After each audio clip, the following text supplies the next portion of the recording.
Before I start the session, there were several questions that were asked by a number of you in terms of what I had mentioned. And I was just discussing with Professor Kumaraswamy about this. They were interested in taking a course on Introduction to Islam. And he informed me that he's going to offer a course starting next semester, I think, on the subject, which is good news.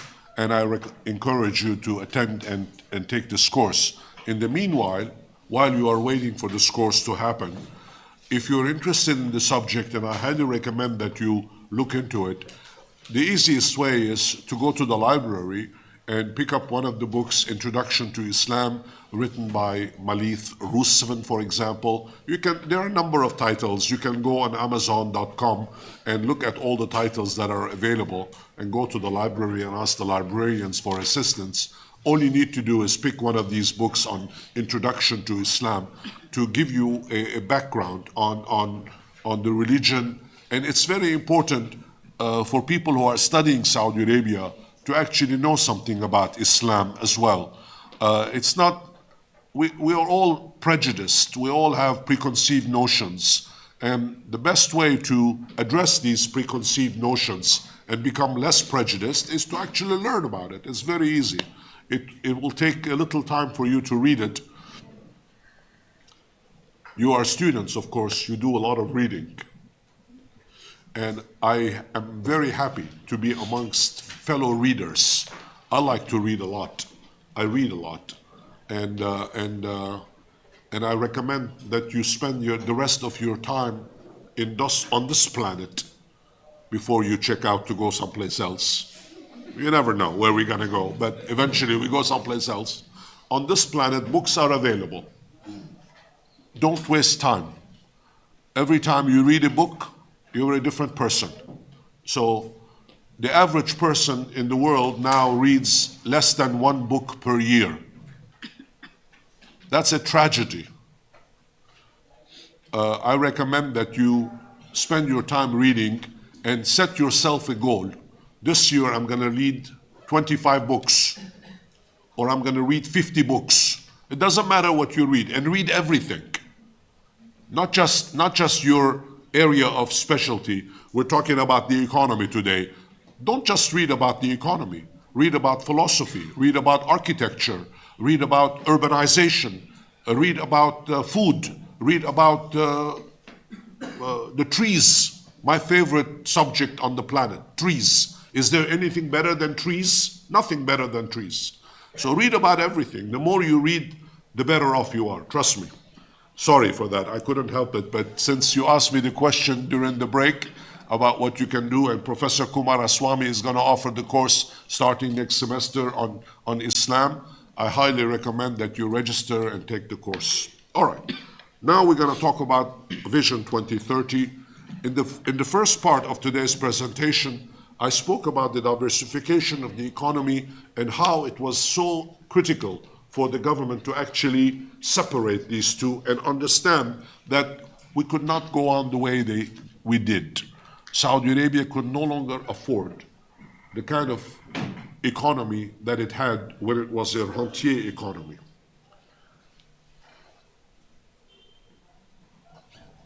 In 1932, when the Saudi third monarchy was established, this is the third monarchy, so that you know, under the Al Saud rule. It started in 1932. The economy of Saudi Arabia had very little, almost nothing. Like most developing countries, it pursued an import substitution policy in the early 1970s, neutralized by powerful merchant families that amassed colossal wealth by obtaining exclusive representations from foreign companies and therefore opposed the replacement of those products they imported with local ware. This was the source of the corruption, of course, but it was an opportunity for leading merchant families to accumulate wealth.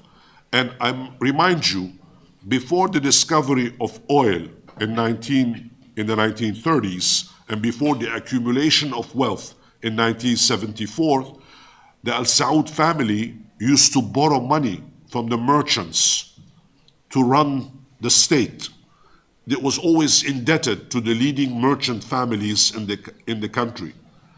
The petrodollars that accumulated after oil price increases in the 1970s gave Riyadh the capacity to invest in oil downstream businesses starting in the mid-1980s, as well as massive investments in the country's infrastructure, all while establishing a welfare state that provided Saudis with significantly improved living standards from the cradle to the grave. These policies were based on the use of cheap foreign labor with low productivity, which alienated Saudis from economic rationality, and which should be based on nationals being producers rather than consumers. In the event, the economic boom was accompanied by a rise in corruption, particularly in the areas of real estate and the acquisition of armaments with hefty commission payments that were widely reported at the time.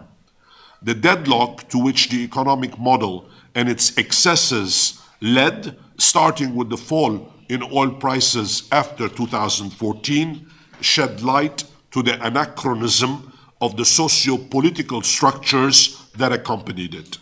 Vision 2030, therefore, set an economic strategy and objectives that were significantly different and that required profound political, social, legal reforms.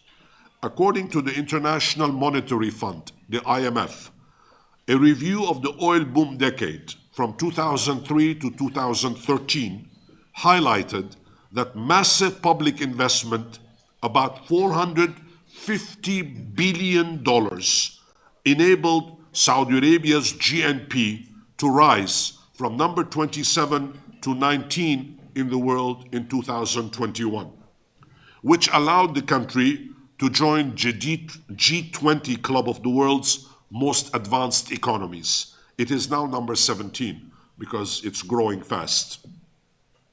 The result has been a 75% increase in per capita income, along with an unprecedented expansion of the welfare state in the context of a rapid increase in population figures. As I mentioned yesterday, from 4 million in 1974 to 36 million in 2024. Saudi Arabia thus became an internationally courted economic partner, though the well-known discrepancies of frontier economies fragilized this flourishing situation, in particular with regard to the employment of its indigenous population. Noticeably, the national unemployment rate stood at 11.6% among the working population in 2015, though more than half of all jobs were held by foreigners who, as you know, made up one-third of the population in 2015. Of particular interest, the rapid growth in Saudi unemployment rates during the past few years was linked to a jump in entries into the labor market, a result of the large pool of young Saudis joining the workforce. In fact, and as half of the Saudi population is still under the age of 25, let me repeat that. What I said yesterday, and I want it to sink in properly. Half of the population is less than 25 years old. This is a young population, which means they need jobs. And because of the gradual emancipation of women, which further increased the workers' pool, Riyadh confronted a serious employment challenge that required attention. Vision 2030 foresaw 4.5 million new entrants into the labor market by 2030. In other words, between 2015, when it was announced, and 2030, Riyadh was expected to create 4.5 million new jobs. That's easier said than done, which is essentially a doubling of the active population. That's what Vision 2030 wants to do. That's its primary objective. Not just to create the economy, as I've said a few minutes ago in the first part of this talk, everything must change so that nothing changes, but also to create jobs. And then when you create jobs, you create more jobs. That's the objective of Vision 2030, which requires, when you think about it, every year we have to create between 300 and 500,000 new jobs every year. Now that's 3 times more than at any previous time, especially when you have a rentier economy where you rely on oil income. The situation, therefore, rendered obsolete the traditional employment policy in place, which essentially consisted of recruiting Saudi labor in the public sector that had become bloated and inefficient. Every Saudi dreams of working for the state. Why? Because you don't have to work that much. Second, you can take all the vacations in the world. Third, you have a high salary. You have health insurance. You have all the perks of government job without doing much. So the ideal job is to have a government position, which is true in every society, not just Saudi Arabia, everywhere. You know, in India, I'm sure it's the same thing. Everybody wants to work for the government because it's the easy way out. You don't have to produce. You're on the payroll, essentially. At the same time, Vision 2030, about 85% of all private jobs today, private jobs, 85% are held by foreign workers in the kingdom.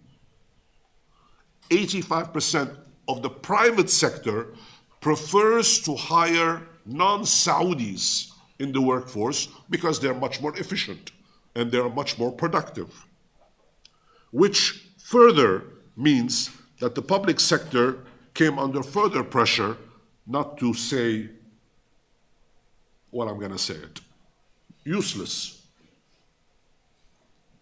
This is the case because the preserve favored Saudi nationals since wages tended to exceed those offered by the private sector. The private sector, for example, can pay a salary, let's say, of $1,000 to a foreign worker, whereas the Saudi will not accept to work for his $1,000 per month. The Saudi, to do the same job, they would want to have $3,000 per month, 3 times more expensive. Well, if you are the business owner in the private sector, why would you hire somebody for $3,000 when you can hire somebody for $1,000? It makes sense, right?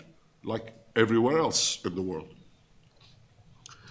These wage fluctuations by as much sometimes as 70% between private and public sector. Consequently, overall labor productivity remains very low, mainly due to the reliance on cheap, unskilled foreign labor. It must be acknowledged that the sponsorship system in place encouraged the import of labor and discouraged the work of nationals, something that was unsustainable over the long term, in which further necessitated attention.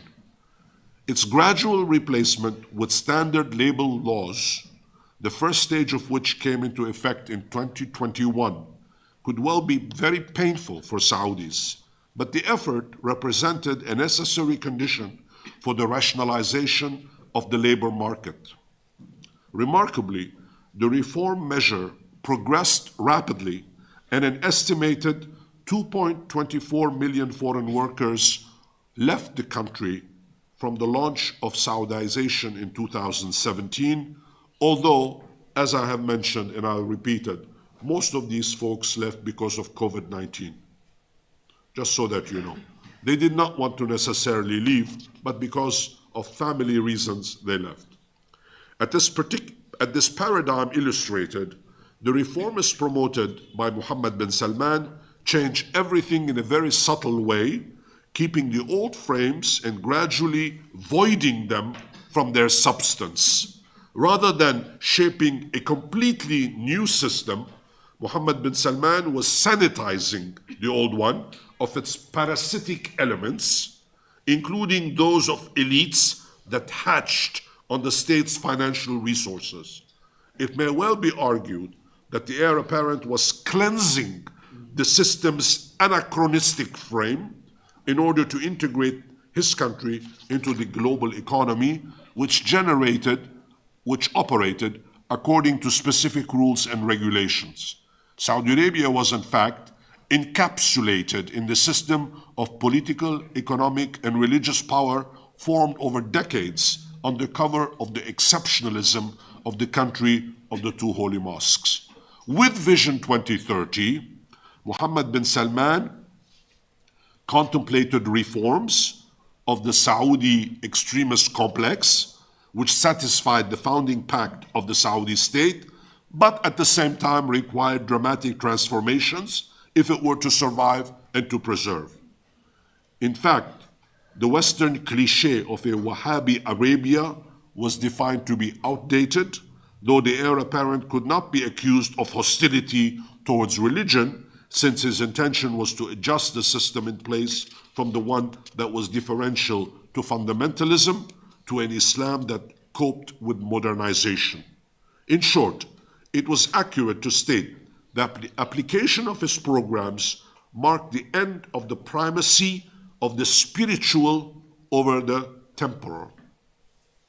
Let me repeat that. Vision 2030 is the application of his programs that ended the primacy of the spiritual over the temporal. For him, religion was to serve the prosperity of society. Therefore, the purpose of Vision 2030 is to introduce prosperity. Vision 2030 is an economic plan. It has a purpose. The purpose is to create wealth, to add value. The purpose is to have prosperity for a majority of Saudis. What does that mean? That means wealth. That means you become wealthier. That means that you have to work more to make more, to earn more, not the other way around. If Saudi society used to be passive, assisted, and cut off from the outside world, was to be free from the archaic shackles established in the name of religion to transit towards an entrepreneurial culture where the creation of wealth, creativity are allowed to thrive, then Mohammed bin Salman advocated for his country the substitution of a mercantile objective for ideologies, unlike the political Islam that we discussed earlier, to reinforce recent trends to disassociate philanthropy from religion, another sign, among others, of its secularization. In other words, the wealthy could not just be expected to be philanthropists by doling out free gifts, but are invited to invest in the country, not just to give gifts, not just to be philanthropists. If you are a real Saudi, a real believer, you take your wealth, you invest it in the country, you hire people, you give them good salaries, they produce goods, and the economy prospers. That's what Vision 2030's objective is. Make no mistake about that. Now, of course, between 2015 and today, approximately 10 years have passed now. And can we pass judgment on Vision 2030 in the first 10 years? What can we say? Before I go on, I want to add my own view first. This is my personal view. I think it's too early to know. 10 years is too early to know. Remember yesterday what I mentioned to you, I don't know whether it was here or elsewhere. Richard Nixon was once talking with Chu Enlai And he asked what he thought about the French Revolution, which had occurred in 1789. And Chou En-lai replied by saying, well, it's too early to know. It's 1789. It was too early to know what was the impact of the French Revolution. Well, the same thing here with Vision 2030. It's only been 10 years. It's too early to know whether it's going to be successful. Now, before I go on as well, I want to tell you what Vision 30 has done. First of all, it unshackled the chains that existed on the system. Those are gone now, right? A Saudi that wants to invest in the country today can do so freely, without too many questions asked, without too many hurdles to cross. Foreign direct investor who wants to bring in financial support to build factory is now welcomed. You can come and establish whatever it is that you want to establish, factory, business, etc. They're doing everything in their power to encourage foreign direct investment. But foreign direct investments tend to be very shy. People are very cautious with their money. People all over the world hold on to their money. An investor that wants to put, let's say, $100 million in Saudi Arabia, he wants to make sure that $100 million, that he will get something back. He does not want to write it off. If something goes wrong, he does not want to write it off. He wants not only to make sure that he gets his money back, but he also wants to make a benefit, a profit. He wants to make sure that there is a return for his investment. Let's say that SoftBank in Japan, as an example of Vision 2030, SoftBank in Japan has decided to invest in PIF, the private fund, that is involved in the construction of so many projects, whether it's at NEOM, whether it's in Riyadh itself, and they want to create all these facilities, banking system, and so on and so forth. Well, SoftBank needs to have guarantees. And who's going to provide the guarantees? The government is going to provide the guarantees. So therefore, the government is taking on a risk just as much as SoftBank is taking a risk in investing under Vision 2030. I'll bring in $100 billion, but you have to make sure that the laws allow me not only to expatriate my firms, in other words, whatever profit I make, I can take out. You're not going to tell me that the $100 billion produce $10 billion benefits and I'm not allowed to take it out. You can't do that. And Vision 2030 allows for the full expropriation of benefits. Expatriation, pardon me, not expropriation. Expatriation of benefits. If you make $10 billion benefits, you're free to take it out.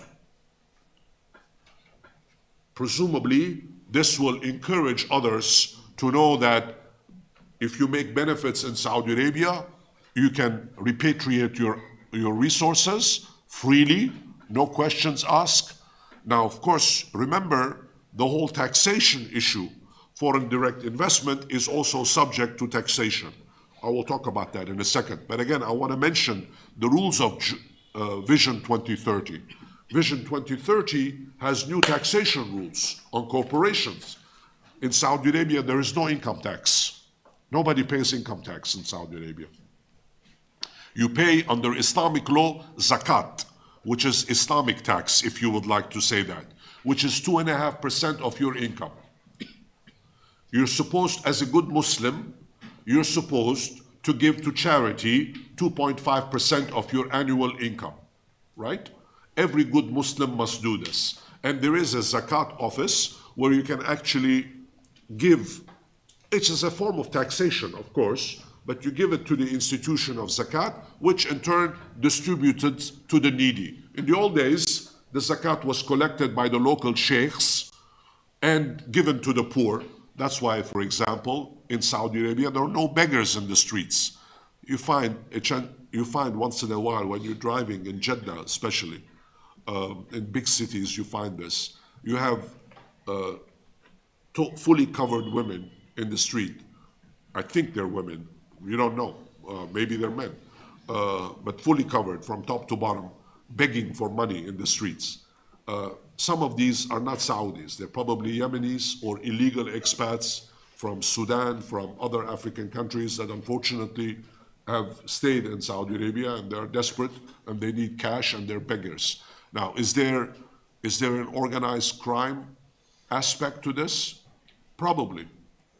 Organized crime exists in every society, and begging for money as an organized crime should not be dismissed out of hand. It exists. Unfortunately, it's one of the scourges of society. So therefore, taxation also becomes important. The new rules under Vision 2030 talk about taxation, and companies that invest must pay taxes to the state. It's not tax-free. People assume that all of these foreign direct investment corporations that come in and put in billions of dollars, they are tax-free. That's not true. You have to pay taxes. Now, of course, it depends from sector to sector. Taxes vary, of course. It's not uniform. But the good thing is that there is still no income tax on the individual earnings of people. And that's something to keep in mind. Now, as I said, it's too early, 10 years only, to pass judgment as to whether or not Vision 2030, the economic restructuring undertaken by Mohammed bin Salman, has been successful.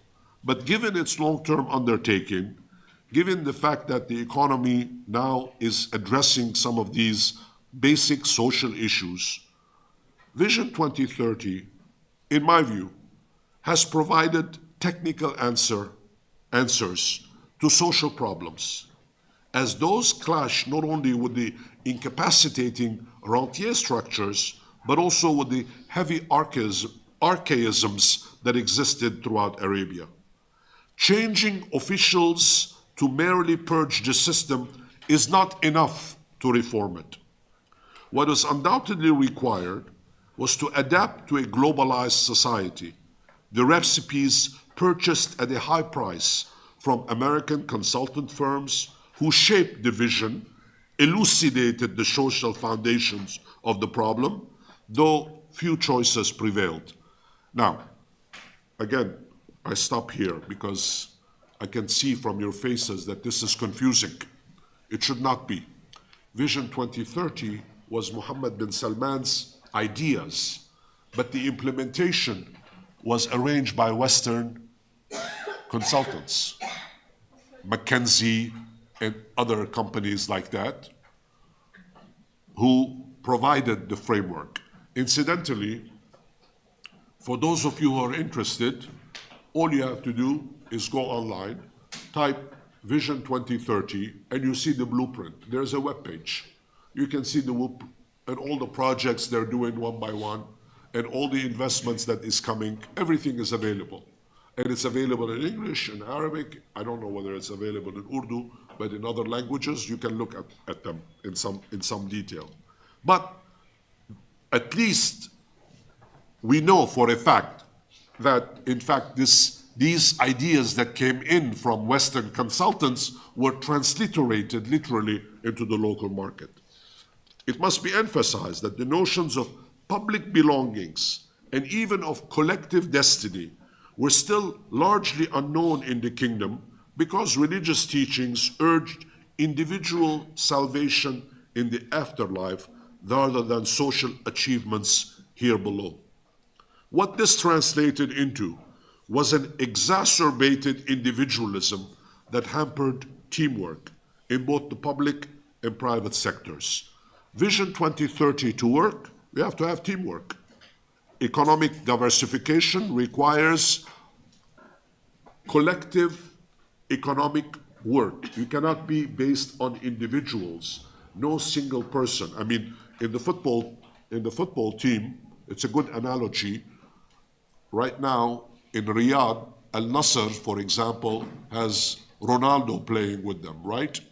Ronaldo, one of the greatest players in football. I'm sure you all heard of him.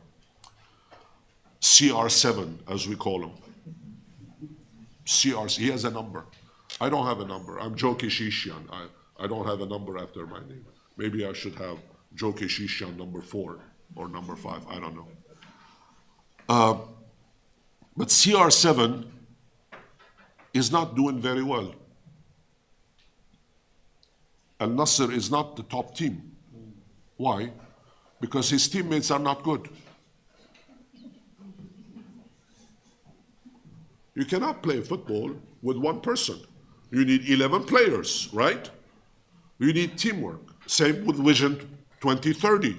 You need to have teamwork in order to accomplish all the things that you want to accomplish. You cannot have one star or two stars in the economy and expect all the reforms under the sun. You have to have a teamwork in order to accomplish all these things that you want to accomplish. Therefore, the transition from an assisted society to upholding work ethic norms as well as adopting civil-mindedness are all underway given the pressures of unemployment and Saudization through the process may well take time to flourish. Moreover, substituting civility for submission is a complex process, and while the introduction of the value-added tax, VAT, brought about an anthropological revolution under a technical cover, replacing a neo-tribal rentier system to the ruler buying allegiance with a state to taxpayer relationship requires adjustments for everybody. Mohammed bin Salman ruled out the introduction of income taxes. So therefore, under Vision 2030, there are no income taxes planned for the time being. He says that such excises are premature. Rather, he seemed to seek a reorientation of the established system under his aegis while scrubbing it of its excesses, though his projects involve new social contracts, the conditions of which have neither been met nor have emerged. Now, critics of Mohammed bin Salman accused him of dirigism, that is control. Dirigism is a French term, which means you control from the top, in the name of reforms, even worse, for lack of a grip on reality. They are apparent for some people upset for not being able to wipe the state clean more quickly of past loaded with malfunctions, while others insisted that Riyadh was moving too fast. He's damned if he does, he's damned if he doesn't do. In the end, the internationalization of the economy that Mohammed bin Salman targeted was still up against multiple legal obstacles. By comparison, for example, it may be useful to note that the laws of those countries that have chosen this path were certainly diverse, but not the main rules that governed them. Saudi Arabia's economic growth depended on its ability to adapt with the UAE, with the Kuwait, with Bahrain and others, serving as a model in this regard. The adaptation of the legal system to the rule of law reflected a social demand that went far beyond the realm of law itself, for it's impossible to separate the economy in the overall form of law. It's impossible to separate the reforms impacted on the economy from society at large. What this means is that all of the economic changes under Vision 2030 will be directly tied with the economic reforms that the country would like to introduce. Now, before I go on, I will stop here and say two more things about Vision 2030. Under the plan, we have two perspectives. On the one perspective, you encourage entrepreneurship, private sector investment, foreign direct investment, individual creativity. If three ladies in Riyadh want to open a shop, a bakery shop, and sell muffins, they're free to do that. No obstacles, individual creativity and the creation of wealth, total freedom, no income tax. They're free to do whatever they want. And it's very popular now. There are lots of shops.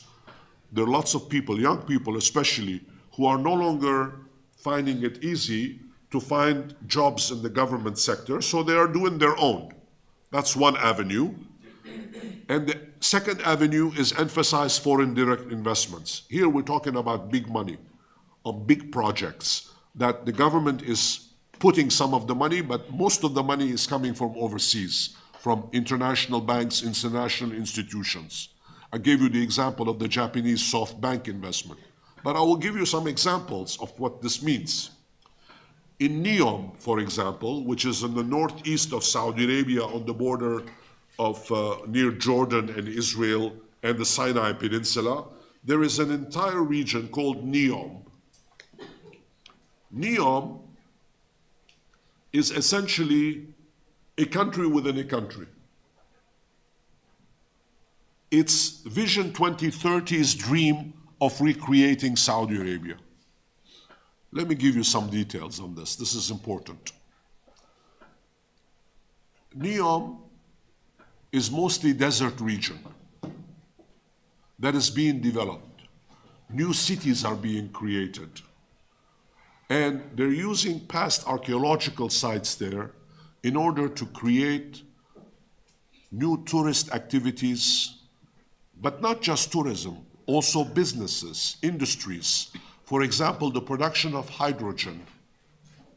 The production of hydrogen is very important. For those of you who have scientific background and you are interested in this, hydrogen is going to become a fuel for the future. And hydrogen is going to play increasingly an important role in a variety of fields. For example, if you want to produce ammonia, which is a critical ingredient in many chemical processes, you need to have energy. And ammonia investments require hydrogen production, hydrogen investments. So therefore, you need to have the hydrogen prepared. So in Neom, they are building hydrogen factories, which are huge infrastructure facilities, require hundreds of billions of dollars to actually prepare them. Now, remember, there is nothing there now. They're building them, right? There's nothing. It's in the desert. So everything is being built in scratch. Infrastructure, water system, sewer system, roads, factories, etc. Housing for people, housing for the employers who are building these facilities to begin with. And I mentioned yesterday the line, which is that project that now has been sharply reduced because people are not sure whether or not they will be able to complete it by 2030. Instead of building a full mile, which was going to house 1.5 million people, this, I don't know whether you've seen pictures of it. It's this long city of glass, literally, on several floors, and it's supposed to include 1.5 million people, and critics have said, well, are there 1.5 million Saudis who can afford to live there? Or are we going to have this, for whom? For whom are we building this? So, and the expenses are horrendous. It's very expensive to build these things. So therefore, it might not be ready for 2030. Instead of having a mile, maybe you will have 100 meters of it to begin with, and then 200 meters, and then you continue. It's a modular building. That's another example. They're building all these hotels and facilities around the coast because the Red Sea area is pristine for tourism. It's untapped. People who like to go snorkeling, for example, will find an ideal avenue to go there. But again, it costs a lot of money to do these things, and even when it's finished ready, not everybody can afford to spend $500 a night to stay in a five-star hotel. So therefore, you have to have a realistic approach as to what is being built. In Riyadh itself, those of you who have been to Riyadh will vouch to this. Riyadh is booming. They're building all these facilities left and right. There's construction everywhere. The metro has now started with 6 lines. The playgrounds are being built. All of this is being built under Vision 2030. Vision 2030 is encouraging these investments. I'll give you another example. Most of the foreign companies have headquarters in Dubai. Mohammed bin Salman said, under Vision 2030, if you want to do business in Saudi Arabia, you bring the headquarters to Riyadh. We want to benefit from the system too. Why should only Dubai benefit from it? Why should only Dubai get the rewards and we pay the price for it? So therefore, now the major companies, the major businesses, legal firms, accounting firms, architecture firms, all of these companies that used to be headquartered in Riyadh, in Dubai, are moving to Riyadh. And of course, the problem that arises is that most of these companies have foreign workers, expatriate workers, engineers, managers, and so on and so forth. They have their families with them. The families mean children have to go to school. And it means that the ladies of the family need to have the freedom to move about. So therefore, if they come to Saudi Arabia, will they have the same freedoms to move about? Will be the same level of schooling for the children? Will there be, for example, if a French engineer and his wife with 2 kids were having a good time in Dubai, sending their kids to the French lycée, which is the college in French, at Dubai, will they have the same privilege in doing it in Riyadh? Of course, there is a lycée français in Riyadh as well, but it has to expand now because more people are going to come. So you can imagine the kind of bargaining that is taking place under Vision 2030. Therefore, Vision 2030 is business galore. Business galore. We're open for business. And as Mr. Ford used to say, the inventor of the car, T. Ford, the business is business of business is business. It seems that Mohammed bin Salman and Vision 2030 have adopted this model. The business of Vision 2030 is business. Now, this is the positive aspect. In general, money that is cash, money itself is a coward. Think about that for a second. Money is not generous. Money is a coward. And foreign companies will pay as much attention to its image in terms of the forecast profitability on their investments. Dealing with Saudi Arabia will continue to be viewed as being costly as long as it may affect a company's corporate image for any number of reasons, even if the flow of foreign direct investments continues unabated. Now, critics will focus more and more on environmental matters in a West which has made a religion out of environmental conditions and tends to believe that Saudi Arabia is a spoiler in environmental affairs, especially with the release of noxious gases in the atmosphere. Obviously, when oil is being produced, there are lots of noxious gases that go on in the atmosphere. Environment now is a big deal. Even though yesterday, has it been 24 hours since Trump became president? Okay. And the Ukraine war has not ended yet, as he promised. There is a war in Ukraine. Where is it? Yesterday. Ukraine. Where is it? Where is it? That's a good question. But what he did yesterday, one of the first things that he did, he withdrew from the Paris Agreement on the environment. So therefore, now you cannot point the finger at Saudi Arabia and say, under Vision 2030, you are breaching all the environmental rules. Because Vision 2030 is business-oriented, which means you invest. You cannot say, I'm breaking environmental rules. You are building factories, and factories are dirty business. Factories are dirty. Okay, the United States and China are the number 1 and number 2 breachers of environmental regulations on the planet. We all know that. But they all point out the finger at the oil-producing countries. You're polluting the atmosphere. Oil is producing the atmosphere. Now, this doesn't work anymore. So Vision 2030 has got to come to terms with this very important phenomena, and Saudi Arabia cannot be a spoiler of the environment. Now, if viewed from the economic angle only, legal reforms would surely alleviate many of the concerns that encompass, because at the same time where Vision 2030 is being introduced, also the reforms at the law is being introduced so that environment is protected as much as possible. They're saying we will compensate for the environmental damage that we are doing.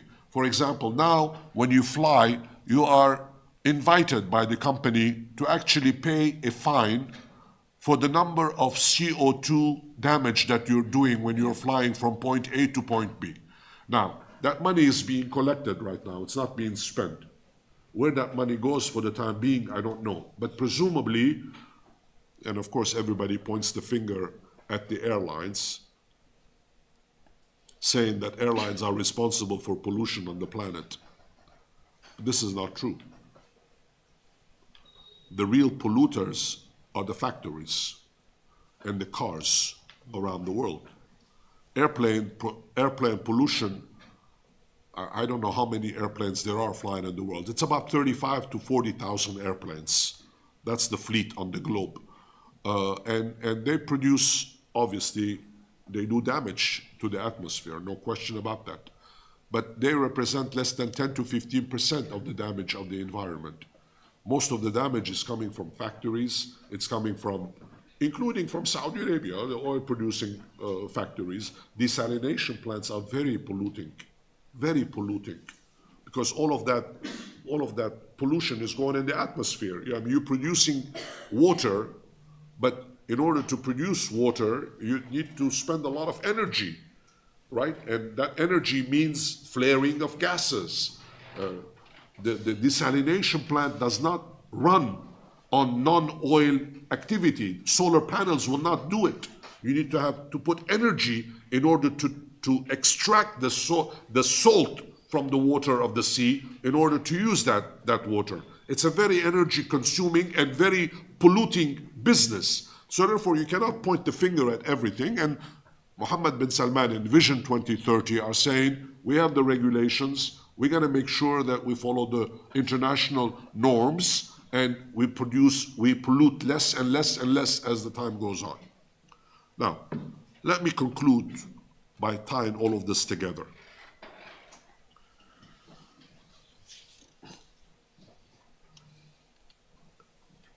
In September 2022, something called the Arab Barometer reported on Arab Youth Survey highlighted that most Arabs advocated the rule of law even before democratization. This is important.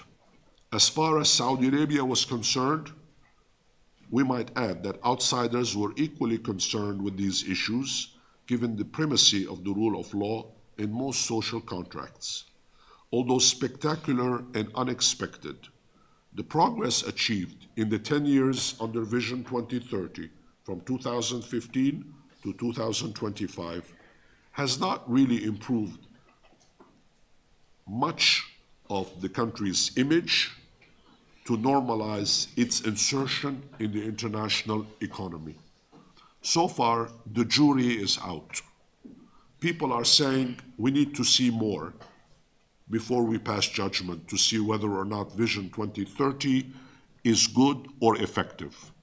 We want to wait to see what's going to happen. Now, of course, there are, as I said, legal framework in place, mostly focusing on economic and social modernization, not westernization, and that this will help the transformation of the economy, and that more and more reforms and the legal reforms will go hand in hand. This reflects the emergence of a new cultural paradigm, not a political one, because Vision 2030 is not based on any political ideology. It has nothing to do with Arab nationalism. It has nothing to do with political Islam. It has to do with economy. during the during the Clinton administration years ago in the United States, they used to have a slogan behind the White House wall. It said, "It's the economy, stupid." It's the economy. And Saudi Arabia is interested in fixing its economy. The ideal of Vision 2030 is therefore positivist. It takes the opposite view of extremist Salafism. It's based on moral values that derive from globalization and neoliberalism. It includes secularization, tolerance, individualism, hedonism, feminism, commodification, even Americanization. The difficulty lies in reconciling this postmodern paradigm example with the construction of the nation state, whereas it weakens the state in the West. Charting a neoliberal path while being still a weak state is a real challenge. So therefore, in order for Vision 2030 to work and to be effective economically, Mohammed bin Salman has to make sure that Saudi Arabia becomes stronger and stronger and stronger. The state must become strong for Vision 2030 to be effective. I'll repeat what I said at the beginning 3 hours ago. Everything must change so that nothing changes. The heir apparent, not the Crown Prince, he and I have an argument. He likes Crown Prince. The heir apparent cleverly, he's very smart. Don't take anything away from Mohammed bin Salman. You're talking about a really smart guy. I really mean that. You're talking about a capable professional who's learning fast. Give him credit for what he does. He's good at what he's doing. You might not like him. Fine, so what? You don't like him, you don't like him. And people don't like you. You know, there are lots of people who don't like me. I know lots of people who don't like me. But I always say, not in this room, but I always say there are 8 billion people on earth. If 1 billion people don't like me, I have 7 billion to turn to. So therefore, this is the same rule applies to everybody, right? So with Mohammed bin Salman, there are people who don't like him. They think that Vision 2030 is going to fail, that this is a waste of money, this is a waste of time, etc., etc. Fine. But nevertheless, he's very much working on this and is cleverly using neoliberalism as a tool to get rid of neo-patriarchal norms, neo-patriarchal terms that we were talking about earlier, you remember, about authoritarianism and paternalism. Neo-patriarchalism, he wants to change all of that because he has real challenges ahead of him, and he wants to switch from a religious-based anthropology to a globalized stand. In other words, Vision 2030 says that Saudi Arabia wants to be part of the world, period. We want to be part of the world. Now, this is very ambitious. Its drive to strengthen his authoritarianism. State interventionism will be very strong as well, at least at the beginning. And it's a price to pay for modernization because most Saudis are willing to pay the price. Most Saudis want it. They want to see change. They want to see improvements. Now, most Saudis see Vision 2030 in reality as work in progress rather than a vision per se. I mean, it's called vision, but it's much more than a vision. It's work in progress. But work in progress is not as sexy. Vision is sexy, you know. It's work in progress. It's a long term, first of all. But vision is simple, it's more attractive, it's elegant, it's presentable. So therefore, Vision 2030. But in reality, it's work ethic. Now, again, you know, throughout this today, I did not used that term before, work ethic. Vision 2030 requires a different kind of work ethic. That means that you have to be responsible for what you're doing. Finally, Vision 2030 has been derided for being unrealistic because it has objectives that are impossible to perform, because it's utopic, the nature of the impossible to achieve in every aspect. Still, the vision allows a dream of a different country. One does not carry the heavy weight of conservatism. Not that conservatism is a bad thing. Conservatism can be very good in its right place. It also sets light at the end of the tunnel that Saudi Arabia was stuck in when he came to power. Saudi Arabia was more or less in a box. And more important, it fixes Vision 2030, fixes an alternative, and presumably a better alternative, not a worse alternative. The success of Saudi Vision 2030, modernization, can ensure not only for the future of the country, but also to a large extent for the entire Arab world. And I want to close on this by making references to 2 points. Arab world, Arabs in general, in Arabic there is the term called al-uruba, Arabism, al-uruba, Arabism. This is ideologically based. Vision 2030 wants to replace al-uruba with al-awraba, whereby the Arab world enters the global scene. And we see the division already, what Vision 2030 is doing in Saudi Arabia and the conservative Arab Gulf monarchies in the Gulf Cooperation Council. They have a different vision than the rest of the Arab world. Their vision is one of being united with the rest of the world, whereas the old Arabism, if you would like, the one in Egypt, the one in Syria, the one in Algeria, was boxing them to be isolated from the rest of the world. There is no more isolation allowed. Vision 2030 takes Saudi Arabia and the entire Gulf region and smack puts it in the rest of the world. Final point, and we close on this before you ask me your questions. Somebody mentioned earlier about oil and the importance of oil. Although the role of Arab oil is no longer what it used to be, as I mentioned in one of my answers, one cannot dismiss that any number of crises that affect Saudi Arabia could have global repercussions on oil. As I mentioned to you before, the Carter Doctrine back in 1981 said that we will not allow Saudi Arabia to fall under, in those days, Soviet domination, and that we will deny that, we will intervene militarily.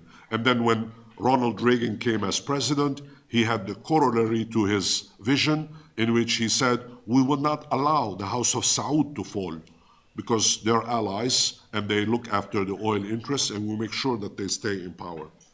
Whatever one may think of the policies that Saudi Arabia is going to follow in the past, but more important now under Vision 2030 in the future, it's crucial for the population of Saudi Arabia, but also for the population of the rest of the world, to appreciate that the hopes that Arabs and Saudis have to create a better future will also mean a better future for everyone else. If Saudi Arabia succeeds, so will the world.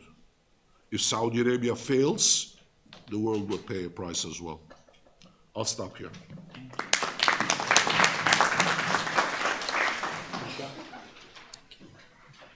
Yeah. Thank you, sir, for such a vibrant lecture. And you actually brought NEOM in front of us, what is unfolding and how the kingdom is meeting its challenges on a day-to-day basis, bringing out or trying to bring out the kingdom into its modernity phase and the changes. You spoke about variety of aspects and various, you touched upon a every issue actually, in terms of introduction of VAT to the hydrogen development in the kingdom, as well as ROI, that's a return on investment by various corporations that will be investing in the kingdom. Thank you so much, sir. And now we can have some questions, starting from sir, please.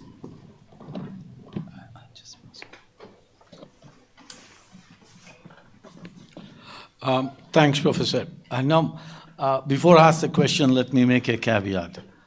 I have been arguing for the last few years, India's economic growth is closely linked to Saudi Arabia and the Gulf. While this region poses a lot of problem, but our growth story depends upon the Gulf, even though that is not reflected in the policy formulations and academic. Having said that, that's what the caveat. You said that it is too early to judge. Fair enough. But Vision 2030 basically means we have only 5 more years, by the same logic. And I'm sure that, having put so much at stake, there would be a periodic assessment of whether we are going on the same track, or is there anything we can improve along the way, or can we remodify, not just neon alone, other issues. But for that purpose, 10 years would be reasonably sufficient to say that, are you on track? Whether you achieve in 15 years is a different story. But are you on track? Because in all the parameters you have put, whether the policies you have formulated, or the stakeholders you have identified, and partners, or whether the journey is on track. I think that is the question we all want to know. Okay. In that case, as the Saudi government, even Mohammed bin Salman himself, personally I have a great admiration. Okay, I never, even though people criticize me, I never change that position. But I'm sure that having put its name and stakes, he would be periodically assessing that, are we on track? So 2 things. One, is there an indication that you are following that? And the second thing is, what kind of assessment which the Saudi government is doing to make that, how far you are there to reach? Thanks. Thank you. Thank you, Professor, for really laying threadbare various aspects of Vision 2030. I think one of the indicators that you would also bear me out would be on the employment of women that has significantly gone up. And in this context, I would like your opinion on gender wage disparity, how significant it is, and is there any thought process on putting it on a better platform? The second question that I would like to ask, that Mohammed bin Salman has done everything possible to create conditions where more work opportunities can come up. But to create that work ethics that you frequently referred to, and one of the questions also alluded in the previous end, how to come out of that rentier mentality and to work hard. So your views on that. And there's a Saudization of jobs. There's an attempt towards that. There's a definite policy towards that. How effective is that kind of quota system in pushing more employment? Thank you. Yes, please.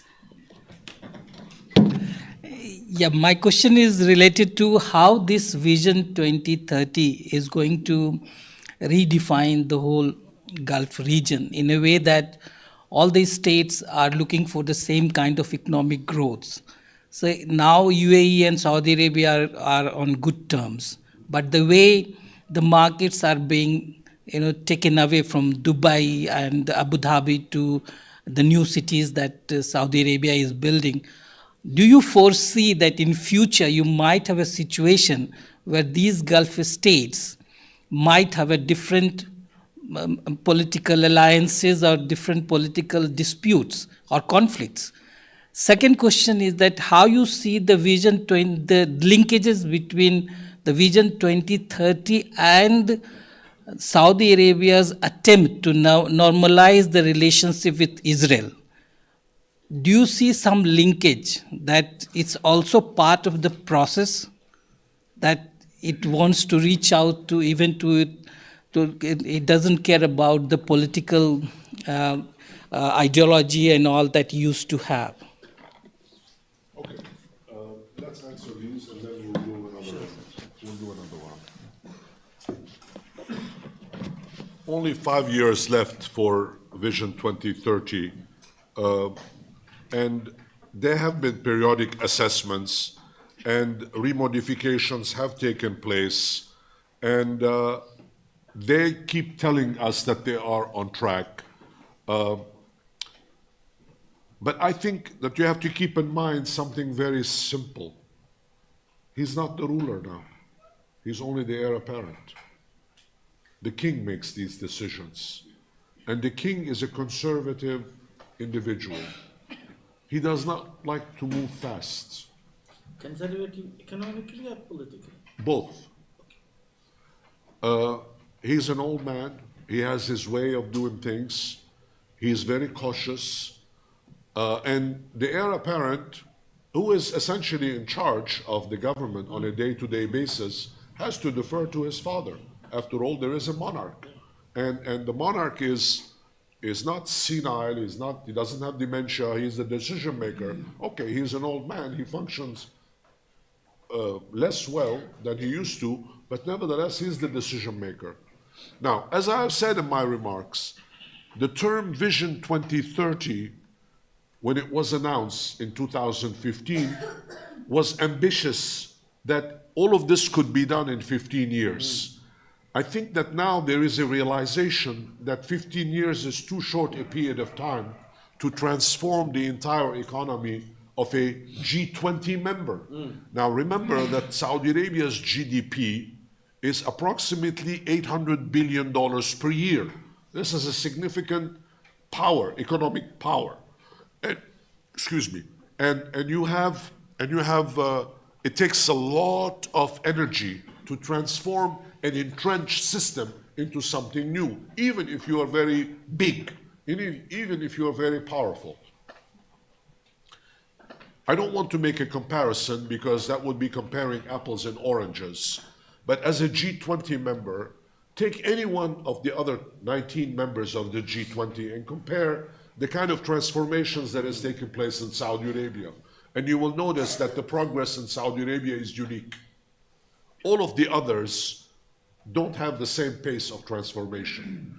But still, you are correct in saying that, are they on track? That's a fair question. Are they on track?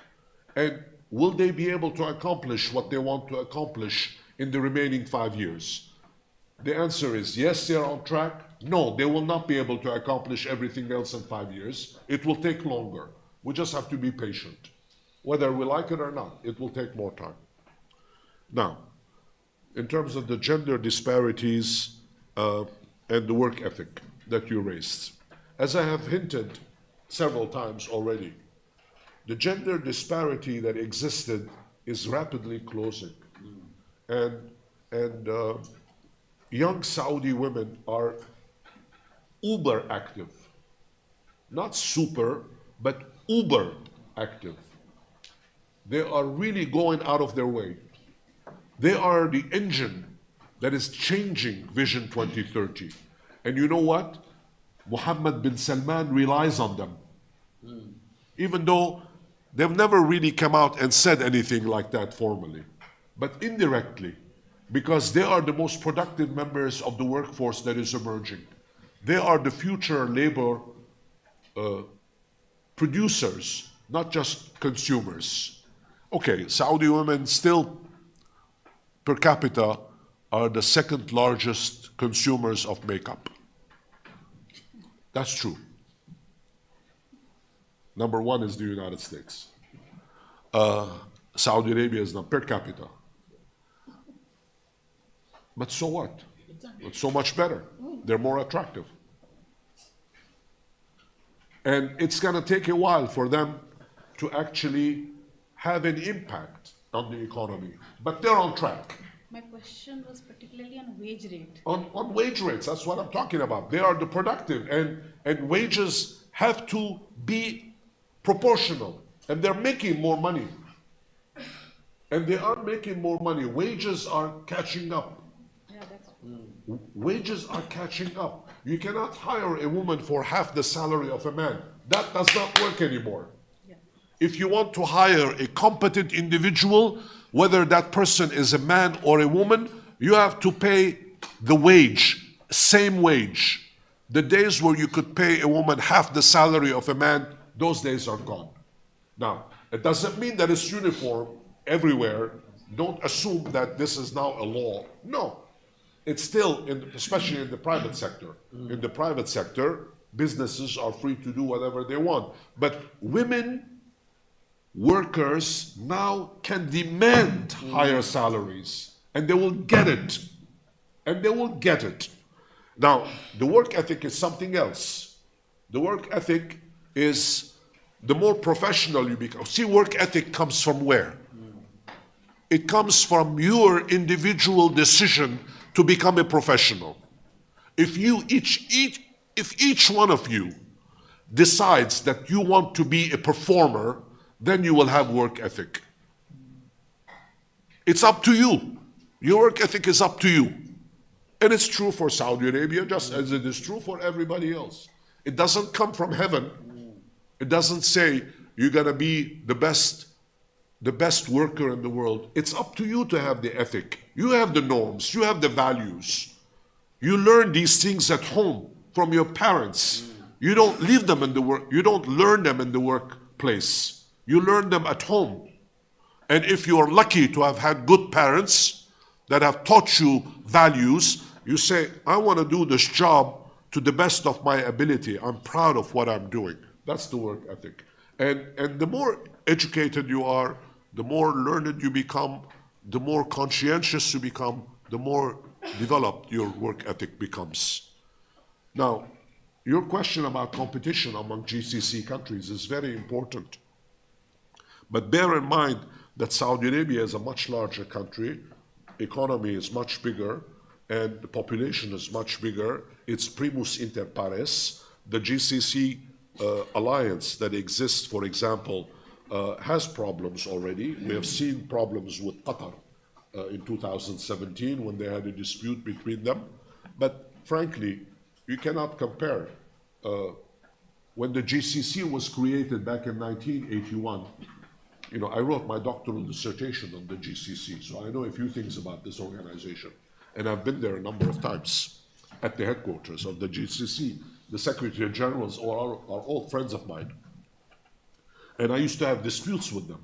But the Economist of London, the famous newspaper, weekly journal, The Economist, dubbed at the time in 1981 the GCC as the 5+1 organization. One is Saudi Arabia. The other 5 are assistants. That doesn't mean that the UAE is not important. Certainly it is. But the UAE has a real problem. It does not want to acknowledge it. The problem is that 1 out of 10 Emiratis are citizens. The 9 others are foreigners. What kind of a country can you run when 90% of the people of the country are non-citizens? I don't mean that in a derogatory fashion. I mean that as a realistic appraisal. You know, you yourself, there are 7 federation members in the UAE, as I'm sure you know, Abu Dhabi, Dubai, Sharjah, Fujairah, Ajman, Al Qiwan, and Ras Al Khaimah. Thank you. And they're not the same. If you take Abu Dhabi and Dubai together, the 2 big ones, the others are small. I mean, you cannot compare Ajman or Ras Al Khaimah to Dubai or Abu Dhabi. You cannot. So therefore, there is this imbalance at the UAE level, at the GCC level. Same thing with Qatar. Qatar has a population of 1 million people with 3.5 million foreign workers there. Not even 500,000 citizens only. You can put all of the citizens of Qatar in a couple of Riyadh hotels. God. This is what Mao said. That's the reality. That's the reality. These are small countries, small populations. Therefore, their economies are small. Even though Qatar now has a huge air force, but most of the pilots are non-Qataris. Now, when you talk about these alliances, could there be problems in the future? Of course, there could be problems in the future. I agree with you. Alliances shift. No alliance in history has remained the same. Alliances always shift in history. If you take the wrong turn, of course, the answer to your question, there could be problems. Let's hope that it will not get out of hand. We'll see. All right, next round. My Israel Oh, Huh? acha, question on is about the connection with Israel. Ah, the connection oh, no, between vision, Saudi Arabia and Israel. I know, I'm getting old. Forgive me. I forget sometimes with Israel. As long as King Salman is alive, the relationship between Israel and Saudi Arabia will not change. It will be the same it is today. When King Salman dies and Mohammed bin Salman becomes king, we will see what happens. For the time being, there is no change. In other words, Saudi Arabia is not about to recognize Israel.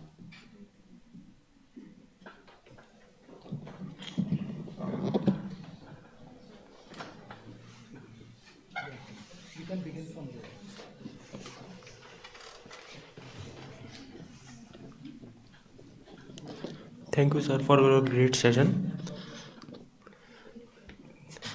Sir, I want to know the course theme, the new vision of Saudi Arabia 2030.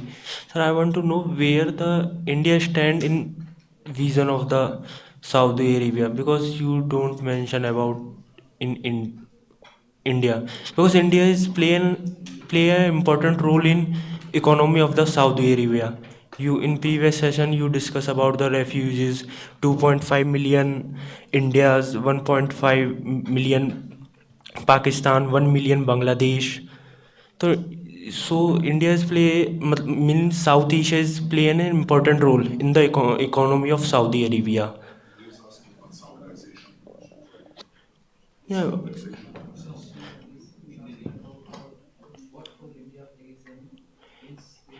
So you don't mention where India stand in vision of the Saudi Arabia.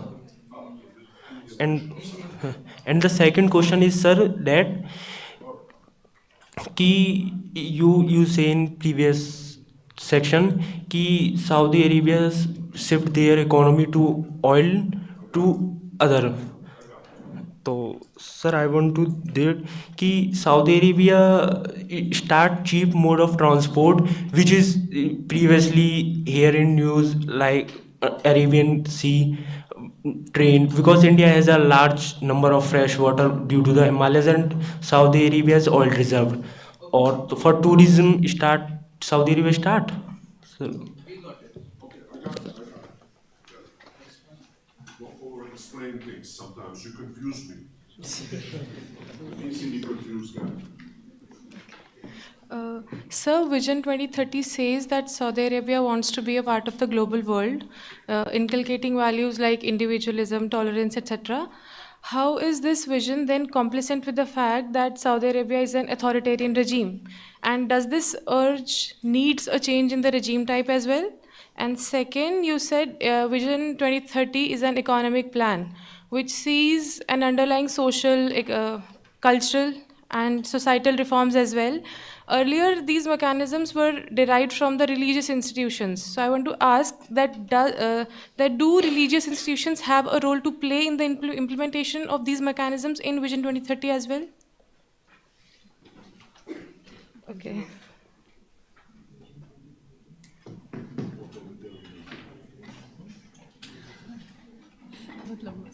So it's actually about the religious institutions having their role in the implementation of these mechanisms in the Vision 2030.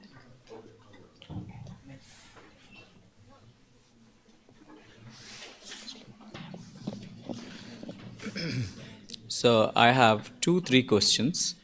My first question is that Bring the microphone to your mouth. yes, sir. So we know that every year there is a gap between that poor and the rich. So, but yeah, fine.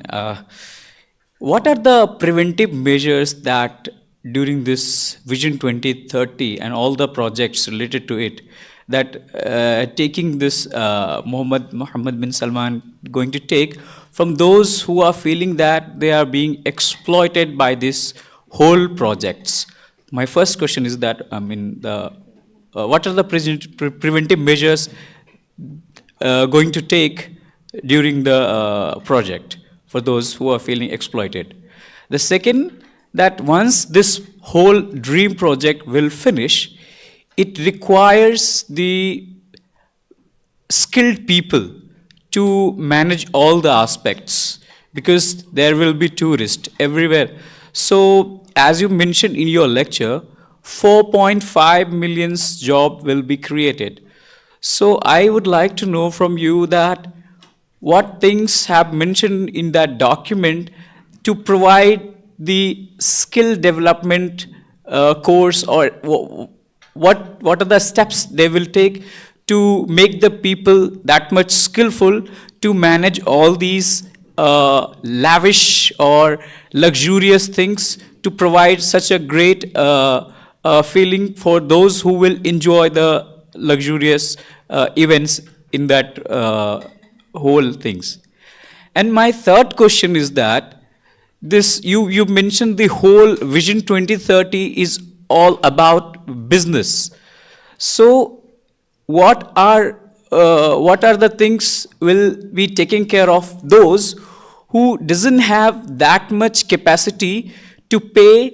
Let's take an example, 150,000 dollars for a day. Who doesn't have? As you in your previous lecture, I think day before yesterday, you have given the statistical data. From 7% to 27%, there is unemployment. So how these gaps will be filled by this by Mohammed bin Salman? Thank you.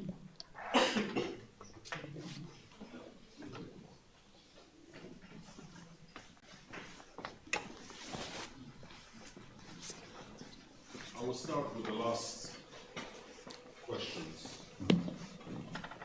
Thank you. You know, life is always very unfair.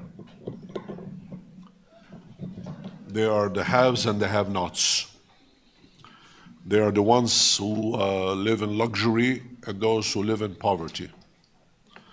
Unemployment is a reality in Saudi Arabia, and not everybody will be able to afford all the luxurious investments that now we are seeing throughout the country. A lot of Saudis will not be able to afford that lifestyle. They simply will not be able to afford it. They will be unhappy. Make no mistake about that. But they will work. If they want to work, they will work. There will be opportunities for lots of Saudis to join the workforce and participate. Now, you anticipated already that at the end of the Vision 2030 projects, where 4.5 million new jobs are created, and who will be the managers of all these new facilities that will be created. Obviously, as I have hinted yesterday as well when I was talking about demographics, you're going to have still reliance on expatriate workers to make sure that all these facilities that are being built are manned. If the Saudi government, for example, would like to have 100 million tourists that come and would like to prepare 3 million Saudis in order to cater to the tourism industry, that still leaves a lot of other individuals who will have to work to manage the affairs of all these facilities, tourist facilities that are being built. So therefore, the dilemma that the country faces is twofold. On the one hand, you need to create the jobs to make sure that Saudis who want to work have the opportunity. And second, when the Saudis don't want to have those jobs, to create the incentives for foreigners to continue to toil in the country in order to provide the services that presumably all of these facilities will require. Now, this is easy for me to say it, and I just said it in a very easy way. It was much more difficult for the implementation of these policies across the economy the size of Saudi Arabia, almost $800 billion now and growing very fast. This will require the kind of attention that the Saudi government perhaps needs to acclimatize itself. How it is about to go about doing this. I don't have an answer for this, and I suspect they don't have an answer either. They're doing the best they can. But on the other hand, I'm going to play devil's advocate with you. Forgive me. Just because there are problems doesn't mean that we cross our hands and wait. We take a risk. Even if there is a danger that will be unfair to some people, that some people will be falling out, what do? We just wait for the whole thing to collapse? No, we take a risk. And the risk means we do the best we can. We try to salvage as much as possible. And if there are some people who fall through the cracks, I'm sorry, they fall through the cracks. It's up to you to pull yourself to come out of the crack. And you try to do the best you can. I know it's unfair to say that. I know it's a very harsh thing to say. I'm aware of it. But again, look, we're academics, we are students, we're learning, we're not decision makers. Don't assume that the decision makers have an easy time. They struggle with these issues. Sometimes they have the right answers, and sometimes they have the bad answers, the wrong answers. And it's pure luck. Sometimes it's pure luck when something works. It's pure luck. Sometimes it's unintentional and it works. Anyway, that's my view. There was a question about exploitation of prospects, right? The exploitation of prospects, of projects, the exploitation of projects, exploitation of projects. Okay. You know, human beings have been exploiting each other ever since mankind has been around, 10 million years. We've been around for 10 million years. I suspect that in the next 10 million years, if there are still men alive by then, that we will continue the exploitation.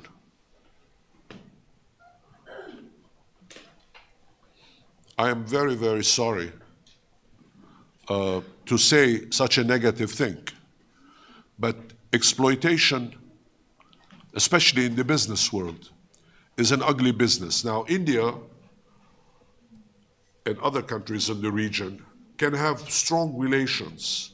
And as Professor Kumaraswamy was saying a few moments ago, some of the prosperity of India really rests on strong relations that it has and it will continue to have with Saudi Arabia and the other conservative Arab Gulf monarchies. There's lots of room for cooperation.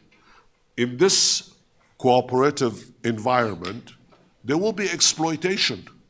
I mean, the condition of expatriate workers, including Indian workers throughout the Gulf region, is not a picnic.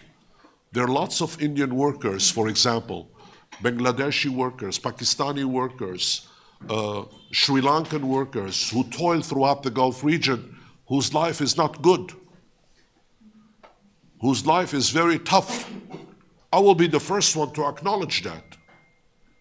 I will be the first one to say that these people need to be treated better. They should not be exploited. The reality is something else. The reality is that people are willing to sacrifice a lot in order to make a living and send some money to their families so that the families can live from wherever they come. Exploitation is, I don't want to use a Marxist term since I'm not a Marxist, but I'm a capitalist, you know. I'm not a Marxist, I'm a capitalist. I believe in the creation of wealth. And sometimes the creation of wealth means that you have to abuse the system. I'm honest. I'm honest about it. Capitalism it's like democratization. One time Churchill was asked this question, what he thought of democracy. And Churchill answered by saying, it is the worst form of government, except for all the others. Same thing with exploitation in the business world. Exploitation is a reality. Now, the question about authoritarianism and the religion issue. Remember when we were talking earlier with the young lady here about authoritarianism and paternalism and so on? Now, Vision 2030 is supposed not to have authoritarian perspectives. It is supposed to be based on law. Tomorrow I will talk about the law and all the reforms that are being introduced in the law. But Vision 2030, as an economic system, wants to separate, as I've repeated, and I will say it again, wants to separate the state from religion. It does not want to separate people from religion. Now, you tell me that how can you do this? How can you separate people from the state? And it's very difficult to do that. That's not what I'm arguing. I'm arguing for something entirely different, and what Mohammed bin Salman and Vision 2030 are thinking about. It's an authoritarian system, it's a monarchy, it's not a representative form of government. It's an authoritarian system because there is a single decision maker, even though there is consultation, but at the end of the day, somebody has got to make a decision. And that individual is the king, usually, and the heir apparent, right? So therefore, the separation is not on the individual level. The separation of authoritarianism and religion is not on the individual level. I repeat, it's not on the individual level. It's on the state level. In other words, he's arguing that we're going to continue the system, but we're going to take the state out of the business of religion. That's what he's saying. We're going to take the state out of the business of religion. That's the beauty of Vision 2030. Again, I repeat what I said, what I started with 3 hours ago. Everything must change so that nothing changes. If you want to remain a conservative Muslim society, you've got to take the state out of the business of religion. And only that. Nothing else. Now, is that a fair way of doing things? Well, you be the judge of that.